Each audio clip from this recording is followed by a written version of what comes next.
Vous connaissez ce petit livre, c'est l'encyclique Laudato Si du pape François. Vous savez que ce petit livre est devenu dans notre diocèse un plus petit carnet avec des extraits du pape François et puis des pistes de réflexion parce que dans notre diocèse, cette année est une année Laudato Si, une année plus précisément écologie intégrale et conversion. Et j'ai proposé que des groupes se constituent dans toutes les paroisses pour travailler à partir des textes du pape et à partir des pistes de réflexion. Aux vacances Toussaint dernière, j'ai dit je vais le lire parce que c'est pas normal que, en tant que chrétienne, je le lise pas de A à Z. Donc ça m'a marqué et quand les groupes ont été lancés, je me suis dit, vu tout ce que j'avais lu, j'avais besoin aussi de l'assimiler et je trouvais très intéressant de pouvoir le partager avec d'autres et qu'on puisse trouver ensemble peut-être d'autres idées. L'écologie, j'en parle beaucoup au sein de ma famille.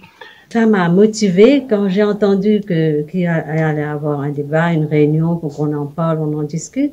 Je dis, c'est le moment ou jamais d'aller découvrir pour comprendre et pour essayer de m'y mettre. Et voilà. Alors tout ça a très bien démarré, des groupes se sont constitués, ils sont partis tambour battant, et puis patatras, il y a eu le deuxième confinement, un certain nombre de groupes se sont mis en stand-by, d'autres groupes ont continué quand même, en visio, par téléphone, je ne sais quoi, et c'est très bien, et nous savons que cette réflexion se poursuit. Avec ce groupe, j'ouvre sur des personnes avec qui j'en aurais pas parlé sans ce groupe-là, et c'est une ouverture d'esprit qui m'apporte beaucoup, avec des informations que j'aurais très certainement pas eues ailleurs.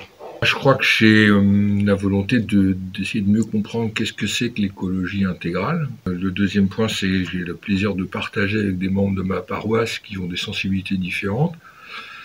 Et donc ça, c'est riche. Et puis le troisième point, c'est que je confronte ma foi, ma position de chrétien dans un monde actuel. C'est quelque chose qui nous touche dans la vie de tous les jours. C'est important d'échanger et j'ai envie de partager effectivement aussi l'expérience des autres. C'est toujours enrichissant.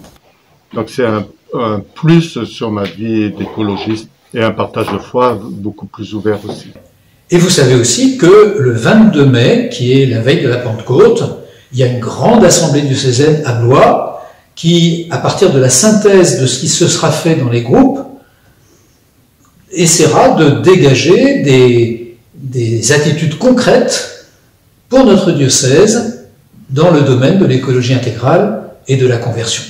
Je trouve que déjà, il y a des initiatives qui ont été lancées au niveau de notre paroisse. Je trouve c'est très intéressant. On n'a peut-être pas un rôle très prépondérant dans la société, mais c'est des petites initiatives qui font grandir et qui font, je pense, cheminer même les gens qui participent pas à ces groupes-là. Vous faites peut-être partie des groupes qui se sont mis un petit peu à hiberner en se disant on attend des jours meilleurs.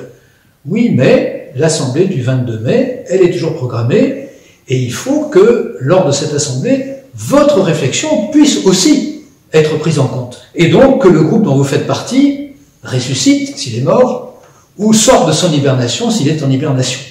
Voilà pourquoi je m'adresse à vous aujourd'hui.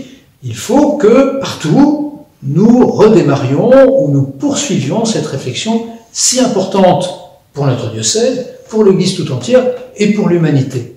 Alors, bonne réflexion, bonne suite de réflexion, vous allez voir que ça va redémarrer et que ça va redémarrer très fort. Bravo et continuez!